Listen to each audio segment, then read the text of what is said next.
Bienvenue sur le podcast L'Alchimie de l'être. Je suis Alexandre Canal, thérapeute holistique et géobiologue, et je te partage ici ma vision de la conscience, teintée de notions d'énergétique, de néo-chamanisme et de perception extrasensorielle. Si tu chemines vers ta guérison intérieure, vers l'exploration de la conscience, que tu te questionnes sur les mémoires de l'âme ou le sens de l'incarnation, alors ce podcast est pour toi. La vision holistique renvoie à une notion de globalité de l'être. Mais pour moi, c'est aussi être conscient que nous faisons partie d'un tout et que l'extérieur n'est que le reflet de l'intérieur.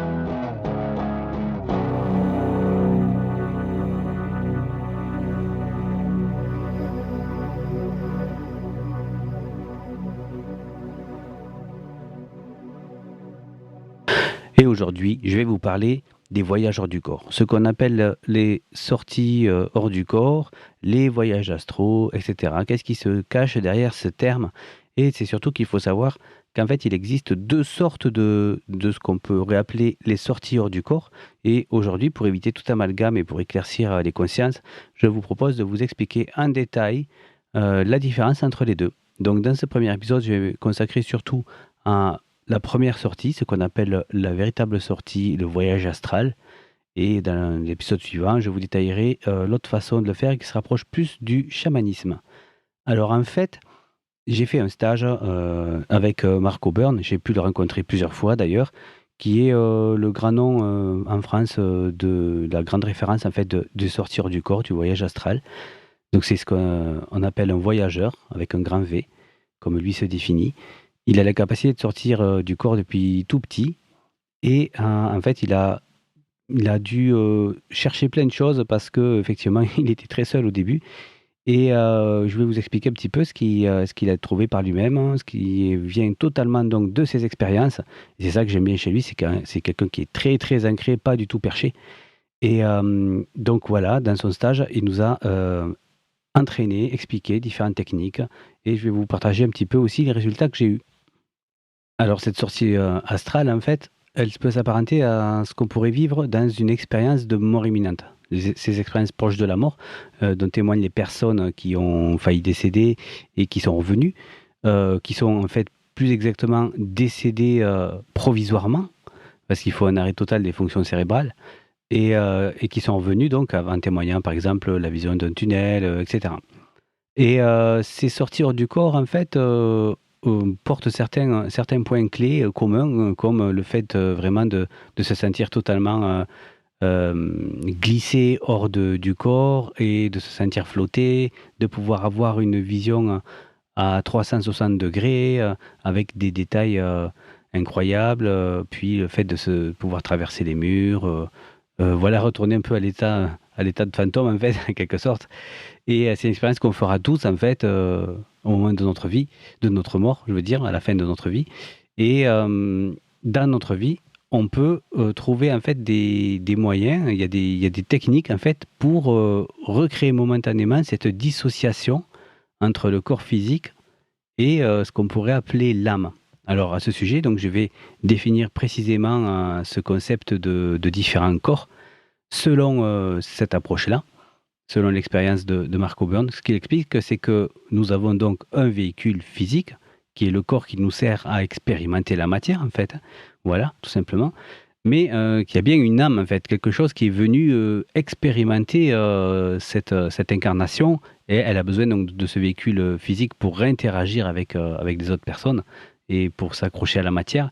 Et pour pouvoir piloter ce corps physique, cette âme, qu'il appelle lui le corps de lumière, elle a besoin d'une interface. Et l'interface, en fait, c'est ce corps énergétique dont on parle beaucoup dans les traditions, celui qu'on peut ressentir en bioénergie, etc.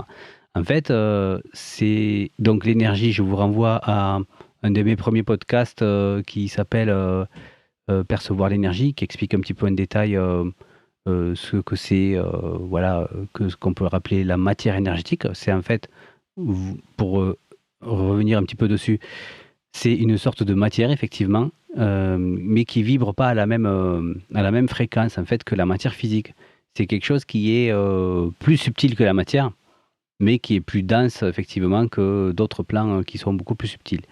Et donc cette matière-là, elle compose une espèce de double de notre corps physique, c'est ce qu'on appelle le corps énergétique, et en fait, il sert de lien au corps de lumière pour qu'il puisse piloter le corps physique. Et donc, lorsque nous arrivons à notre fin de vie, ce corps énergétique, ce champ d'énergie, il va petit à petit se déliter. Et ce corps énergétique, en fait, va donc permettre, en se délitant, la séparation de l'âme, quoi, entre guillemets, du corps physique, et à nous permettre donc de nous envoler et de partir de ce monde, de retourner dans des plans plus subtils. Voilà à quoi en fait sert le corps physique, c'est un espèce de le corps énergétique, pardon, c'est une espèce d'interface en fait. Et donc il y a des moyens pour s'extirper de ce corps physique et vivre momentanément une expérience qui nous permet de ressentir une liberté totale en fait, qui nous permet en fait de reconnecter pleinement notre âme, notre condition naturelle en fait. Et donc, peut-être que vous avez vécu, sans le vouloir, énormément de gens, en fait, quand on commence à parler, ont vécu des expériences qui pourraient s'apparenter, en fait, à celle-ci. Par exemple, peut-être que vous avez déjà fait, ce rêve où vous vous sentiez tombé, dans un gouffre, et que vous êtes réveillé au moment où vous sentiez, voilà, vous enfoncer, dans un abîme, en fait. Mais en fait, c'est parce que, souvent, en dormant, on sort, surtout quand on est enfant, on sort, souvent du corps, en fait. On se retrouve, quelquefois pas très loin, hein, juste, à quelques centimètres, ou dizaines de centimètres à flotter au-dessus. Et en fait, au moment, où on reprend conscience de ça, on a une espèce de réflexe de revenir dans le corps physique, et quelquefois on peut reprendre conscience dans le rêve, se souvenir du rêve au moment où on redescend. Et donc ça fait une sensation tellement surprenante que, ça peut vraiment faire peur, en fait. Voilà, moi personnellement, je me suis, souvent, quelquefois, on va dire, pas souvent, mais quelquefois, retrouvé, collé au plafond quand j'étais jeune. Et je me souviens de quelque chose de frappant, c'est qu'une fois, j'ai pas eu peur, mais je me souvenais, en fait, que c'était normal pour moi de me sentir flotter comme ça, que c'était facile, et que j'étais content parce que j'allais pouvoir, voler, le refaire maintenant, voilà. Et en fait, bien sûr, c'était dans mon rêve, mais en fait, je pense que c'était pas un rêve. J'ai cru que c'était un rêve, mais c'était tellement fort comme sensation, et après me l'avoir refait, ça a vraiment fait partie des choses, depuis très jeune, qui m'ont prouvé, très, très rapidement, que en fait, j'étais autre chose que ce corps physique, quoi. Ensuite, d'autres, expériences accidentelles durant mon adolescence, comme, par exemple, après avoir fait, une grosse décharge lors d'un concert, et être totalement, relâché, fatigué, c'est comme, en fait, si mon corps physique s'était endormi avant que ma conscience, avant que je perde conscience. Et donc, à ce moment-là, je me suis retrouvé, carrément à flotter dans la chambre. Bon, en fait, il y a quelque chose qui fait un peu peur dans cette expérience. Donc beaucoup de gens qui sont débutants vont, avoir une espèce de réflexe comme ça en prenant peur, et il y a un réflexe de réintégration, rapide. Ce qui fait que au début, c'est des expériences assez courtes et frustrantes. Mais voilà, ces expériences m'ont beaucoup marqué, et quand j'ai entendu, les témoignages de Mark O'Byrne, je me suis dit: «Voilà, waouh, lui, moi j'ai expérimenté, une minuscule parcelle de tout ce qu'il raconte, donc je vais l'écouter un peu plus attentivement, quoi, voilà». Ensuite, peut-être que vous avez vécu, de votre côté, ce qu'on appelle la paralysie du sommeil. Alors, si vous connaissez pas ce phénomène, c'est, quand on reprend conscience, et qu'on se réveille souvent, et que notre corps est totalement paralysé. Il y a eu beaucoup de récits d'ailleurs, basés sur beaucoup de peurs, où on disait à l'époque que c'était, le diable qui s'asseyait sur toi et qui t'empêchait de bouger, et cetera. Et en fait, souvent il n'en est rien, en fait. Il y a eu beaucoup de peur parce que c'est impressionnant comme expérience, mais c'est quelque chose qui peut arriver souvent, et qui pourrait, être en fait en lien avec une désynchronisation du corps de lumière, avec le corps physique. C'est-à-dire que c'est une sortie qui a commencé, mais qui est restée figée dans l'étape où vous vous déconnectez de votre corps, en fait, pour schématiser. Donc, c'est comme si, en fait, on avait débranché les fils et que vous ne pourriez plus piloter votre corps physique. Donc, c'est assez impressionnant comme expérience. On a l'impression d'être complètement paralysé. Mais en fait, au final, il y a des techniques qui permettent de sortir de cet état. Et même beaucoup de voyageurs s'en servent comme porte de sortie. Les personnes qui ont ce genre de phénomène peuvent avoir un avantage, en fait, pour sortir. Il y a des techniques qui sont possibles et qui consistent à fluidifier son énergie. Et dans ces cas-là, en fait, ça fait vibrer très fort le corps énergétique et ça peut aider en fait le corps de lumière à faire glisser, sortir du corps physique. Et à ce moment-là, ça peut très bien être une belle expérience qui peut s'offrir à vous. Donc, d'ailleurs, voilà, par rapport aux sensations, lorsqu'on se décorpore, hein, j'ai eu beaucoup de tentatives au début où c'était trop impressionnant. C'est-à-dire qu'il y a dans cette désynchronisation, il y a quelque chose qui est impressionnant, c'est le son en fait. On a des grands bruits assourdissants, des grands craquements dans les oreilles en fait, comme si en fait on frottait très fort un micro, que ça fait des gros bruits comme ça, très très assourdissants. C'est assez impressionnant, donc ça peut vite te faire très peur. Ensuite, il y a une espèce de peur de ce qu'on appelle le gardien du seuil. C'est cette peur de la mort, en fait. Hein, l'impression de se sentir parti, que notre corps va s'éteindre. Et nous, de se sortir de lui, ça va nous rappeler, en fait, cette mort. Et peut-être des expériences de mort qu'on a déjà vécues dans d'autres vies. Et donc à ce moment-là, il y a une grande résistance. Et il faut arriver à s'apaiser en fait et à passer aussi ce cap-là. C'est pas évident. Et ensuite, ce qu'on peut se ressentir, c'est comme si on sortait. Moi, ça me fait vraiment comme si j'enlevais un vêtement, quoi, comme si je sortais d'un sac de couchage en flottant. C'est ce qui est vraiment déconcertant, c'est cette incroyable légèreté, quoi, en fait. Du coup, on se sent totalement flotté, sans aucun poids. C'est assez impressionnant. Et voilà, au début, alors on a du mal à connecter la vision. Au début, on voit pas très bien, mais plus on attend, si on arrive à vraiment garder son calme dans ces moments-là, euh, et à traverser après, une fois qu'on a passé la peur de la mort, il y a pour moi un côté euphorisant. C'est-à-dire que je suis tellement content d'y arriver que j'ai tendance à partir trop en joie et en fait, ça me déconcentre, enfin, ça me fait revenir dans le corps. Donc, c'est assez. Il y a pas mal d'étapes à passer quand même. Mais au final, on commence petit à petit à retrouver la vue. Et alors là, il faut arriver très vite à sortir, à s'éloigner en fait, à s'éloigner de la pièce et à sortir de la pièce, à s'éloigner du corps. Parce que quand on reste dans la zone proche du corps, on est comme attiré en fait. Attiré pour revenir dans le corps. Pourquoi? Parce que bon, on est d'accord que c'est qu'un état provisoire, donc c'est quelque chose qui est recréé, qui n'est pas du tout comme la mort, donc il va y avoir forcément le lien énergétique qui reste. Ce corps physique, il est relié au corps de lumière par le corps énergétique, et quand on sort, il peut y avoir en fait, ce qui peut poser problème, une masse énergétique qui reste accrochée à votre corps de lumière et qui est connectée bien sûr avec la masse énergétique qui est toujours connectée au corps physique. Donc ces deux masses en fait vont s'étirer petit à petit et vous allez pouvoir vous éloigner. Mais il y aura toujours un lien qui vous gardera en fait un lien avec le corps physique et qui crée une espèce de protection. Il y a normalement une espèce de protection naturelle autour du corps physique qui permet de ne pas se faire envahir, quoi. Et dès que quelque chose ou quelqu'un s'approche de notre corps physique, ou quelqu'un nous touche, par exemple, on va être vite totalement rappelé dans le corps. Mais en fait, lorsque nous sommes sortis, ce corps physique, il est presque comme dans un genre de coma. C'est-à-dire que la respiration va être très basse, le rythme cardiaque va ralentir et le corps va être parfaitement immobile. C'est ce qu'on appelle l'état de stase. Donc ça, c'est une condition sine qua non à une vraie sortie astrale.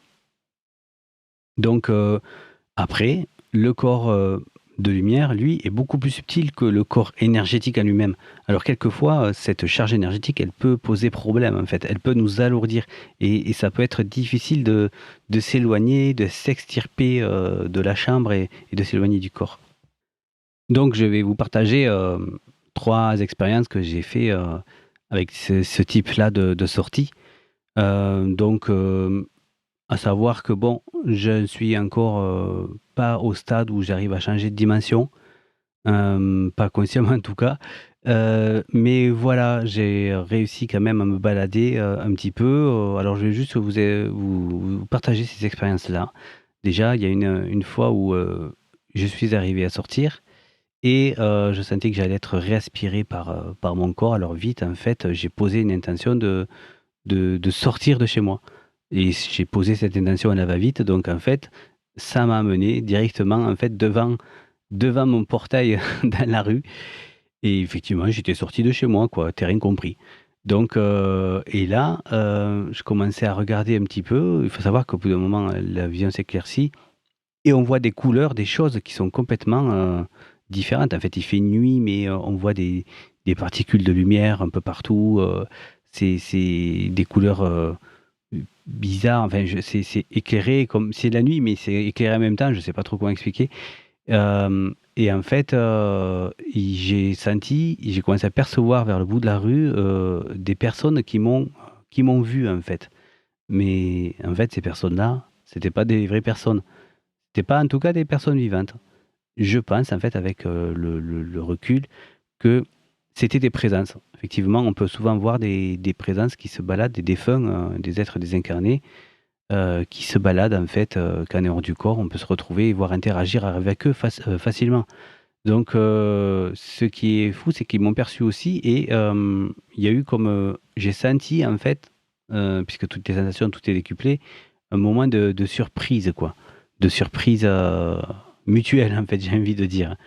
Et, ces personnes-là ont commencé à vouloir s'intéresser à moi. Et là, ça m'a un petit peu inquiété, étant un petit peu voilà, dans un état que je ne maîtrisais pas, sans que je puisse décider de faire quoi que ce soit. Je me suis retrouvé à être respiré dans mon corps et à me réveiller dans la chambre. Ensuite, j'ai fait une autre expérience où j'ai plutôt, je vais dire, failli la faire parce que c'était peut-être pas le bon moment pour moi. Disons que voilà, pareil, j'arrive à sortir et puis au bout d'un moment, paf, je me dis, je pense à mon jardin et je me retrouve allongé sur un banc qui est positionné dehors chez moi. Et en fait, là, je commence à me relever, à regarder.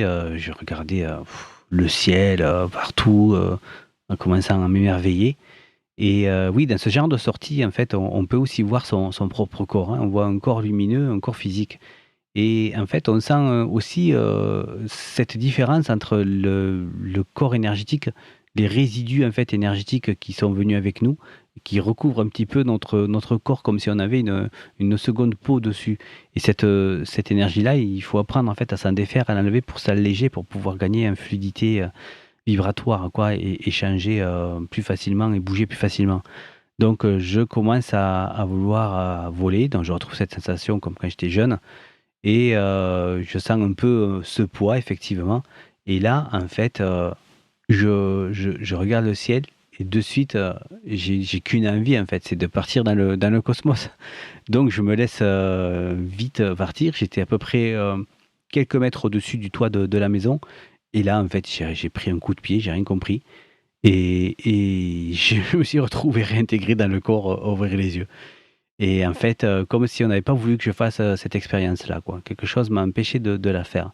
Et après coup, en fait, effectivement, j'ai retrouvé une vidéo, de Marco Byrne où il expliquait que, quelquefois, il était vraiment allé dans le vide sidéral profond et il a expliqué que c'est quand même troublant, quoi. Quand on revient de ce genre d'expérience, il faut pouvoir, l'encaisser parce que, notre mental, d'incarner, doit faire le lien en fait. Si vous voulez, on a un état quand on est hors du corps et puis on a un autre état quand on est ici dans le monde de l'illusion, de l'incarnation. Et pour arriver à garder des souvenirs de ces expériences, il faut arriver à les transférer, à les conscientiser, à pouvoir les appréhender, à les traduire en fait. Et là, en fait, il expliquait que face à l'intensité, l'immensité du vide sidéral, les trous noirs, les comètes, etc., les galaxies, c'est tellement époustouflant et énorme que c'est difficile après les jours suivants de se remettre d'une expérience comme ça. Et réflexion faite, en fait, dans le moment où j'en étais dans ma vie, enfin, je pense pas que ça aurait été le bon moment pour moi, en fait. Donc finalement, j'ai pris ça comme un avertissement et une protection, en quelque sorte. Voilà, un petit rappel alors. Et donc une troisième expérience où pareil, je me suis retrouvé donc dans mon jardin. Et là, j'étais fasciné parce que en scrutant un peu dans mon jardin, je vois une espèce de tigre énorme. Alors sur le coup, j'ai pris peur. Je me suis demandé qu'est-ce que c'est ce truc. Et en fait, au final, j'ai vu que c'était pas du tout agressif, voire comme presque ça bougeait pas. C'était un peu comme une statue en fait. Et puis, réflexion faite, en fait, je me dis, mais c'est pas un tigre. Je regarde et en fait, je vois plutôt un chat, quoi. Genre vraiment un chat de gouttière avec des couleurs qui se rapprochent de mon chat ou d'autres chats, en fait. Et c'est vrai que souvent, j'avais à ce moment-là, en tout cas, mon ancien chat qui dormait avec moi. Et, euh, et en fait, je suis souvent connecté aux chats, j'adore les chats. Donc, je me suis dit que j'ai dû entre guillemets, comme la communication animale, me connecter au champ mental, au champ psychique, en fait, énergétique ou je ne sais quoi du chat. Et j'ai perçu les limites de territoire. Au-delà des marqueurs physiques, hein, olfactifs qu'ils font, il y a vraiment en fait une impression, une intention en fait. Et je pense que c'est ça. J'ai perçu cette intention de chat, cette intention en fait de marquer le territoire. Et c'était assez troublant. En tout cas, j'avais trouvé cette image magnifique, quoi. Puis encore les étoiles, voilà. C'était super. Et voilà, donc c'est avec plaisir que je vous partagerai mes prochaines aventures, mes éventuels progrès. Voilà, mais bon, entre la fatigue et tout, des fois, c'est pas forcément évident. Mais il y a plusieurs façons de faire. Si ça vous intéresse, il y a plusieurs techniques, donc direct ou ce qu'on appelle indirect.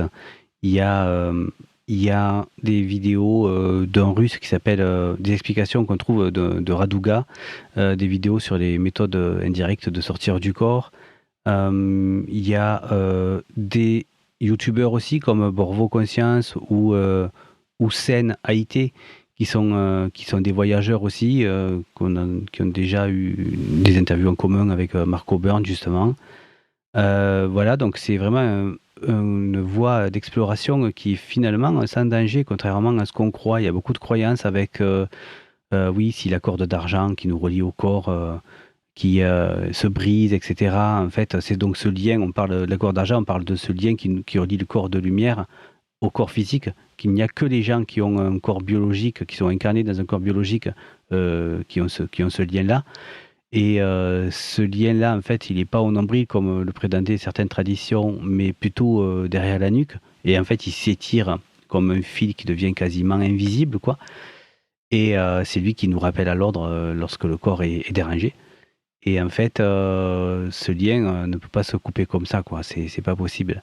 Ensuite, si notre heure n'est pas venue, on va pas mourir de ça. Et s'il y a le moindre danger, en fait, le premier réflexe de toute façon est de revenir dans le corps.